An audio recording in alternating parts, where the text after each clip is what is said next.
somebody sent that, but here we were located here at Debach. That was our base right there. And that was the 493. And here it's up. I think I can't see here, but I think it would be right here. I think. See, we were the closest because when they started to build the. This is the British island here. They located the first bases up there, and they kept working down. And we were the last base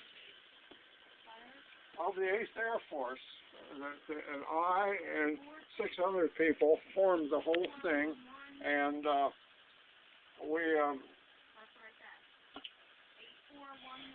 well, it's a long history how I got into this, and I was the base sergeant major in charge of the whole base, 3,600 people, 72 B-17s. I used to keep about 80, 85 there because we would lose them and so on. And I know more about that than anybody in the world. We formed the base. It take me quite a while to tell you how it all come about. I had pilot training, but then later I got out of it, and they got a hold of me, and 6 or 7 of us was sent down to Tucson to form the 493rd Bomb Group, is what it was. Weren't there. I was sick of the cold weather up in Salt Lake City and so forth, and I found a chance to go down here.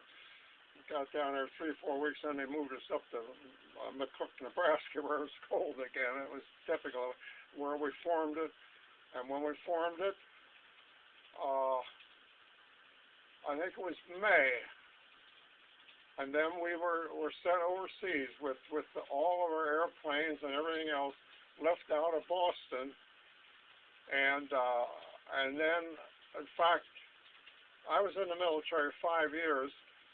And at the time, you never knew where you were going because it was highly secret.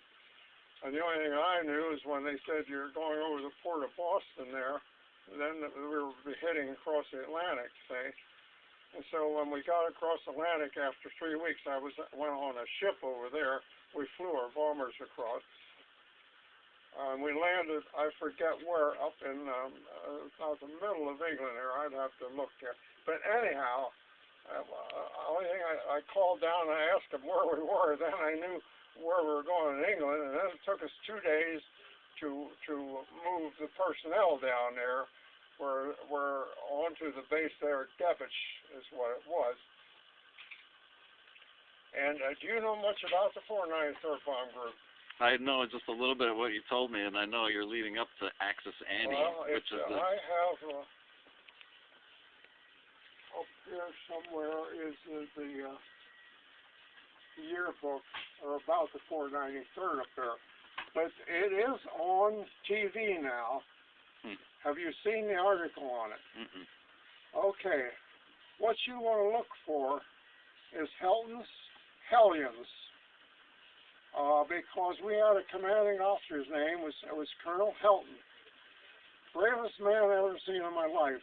Because nobody knows more about forming an Air Force, and we were over there for 15, 16 months, and we flew 165 missions or something like that. And since I and 6 other people formed this outfit, and I was in charge of it as a base sergeant major there of the whole base, which is 5 miles across and so forth, I knew more about it than anybody else. They grabbed, when the war was over in May, they grabbed me and 4 or 5 other people out of my office, and we jumped into a B-17 and come across the ocean. We stopped up at Iceland and flew over to Greenland and then on down and landed down in Boston, where they give me 30 days off, and then I had to report back to South Dakota, where all of the other equipment and everything took 6 to 8 months to get it out of Europe there.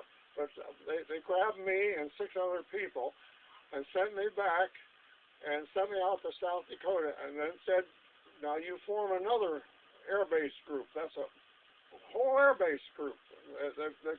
It was 5 miles across over there, where we had everything we needed, you know, runways and all of that. Do the same thing you did before and get B-29s and go over and help them finish it in Japan, see? Because Japan was only a holding action until the 8th Air Force got their job done there. So I got out in Sioux Falls, I think it was Sioux Falls, South Dakota, and we started forming that. And the war got over then, I believe in August or something like that. And then I said, well, let me out of it because I had served a full 5 years in the Air Force there, see. There's nobody has more of a history of the 8th Air Force than what I do. What happened in the very beginning, I enlisted in October.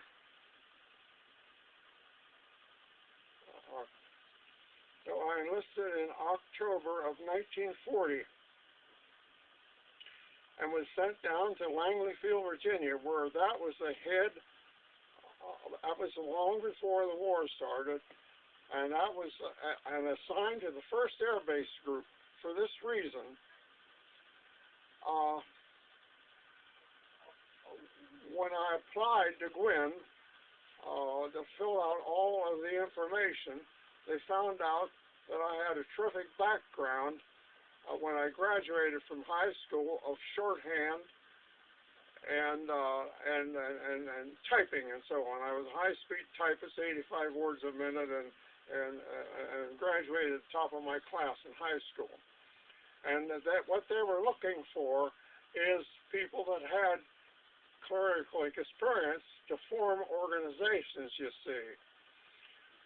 And few people know this, but what happened, they found I had known shorthand and stuff, and what happened is I became the first court reporter that the Air Force has ever had. I and a lawyer they assigned me to his office to form the present Air Force as it is today. And I was assigned to headquarters there of the 1st Air Base Group in the office there, and he and I formed the present legal department of the Air Force as it exists today. That's incredible. And later on, I was a farm boy, or I was interested in flying. So what I found out that you could apply and get aviation training, see? And so I asked my boss, and he didn't want to leave me go because I was at that time they hired all commercial, they had all hired civilian court reporters to take the whole thing. So we done many court actions while the Air Force was being formed, see, at the 1st Air Base Group there. And so, and he didn't want to okay me because I was a very valuable person. He and I formed at that time. I started to get other clerks in there I was in charge of, but I had to do all of the court reporting and make all the reports and that stuff. So they let me go, and then I was sent down to I did get in and to get pilot training.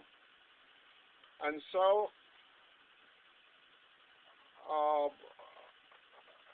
and this was about 1942. And so I was assigned to, well, Nashville, Virginia is where everybody went into the Air Force, went into Nashville, and that was a distribution point. And I went down to a place in Athens, Georgia called Dar Aero Tech, where they had a field down there, a landing field, where they trained pilots. And when I took the examination, you took it for 3 things. You took it for pilot training, navigation training, or bombardier training. I never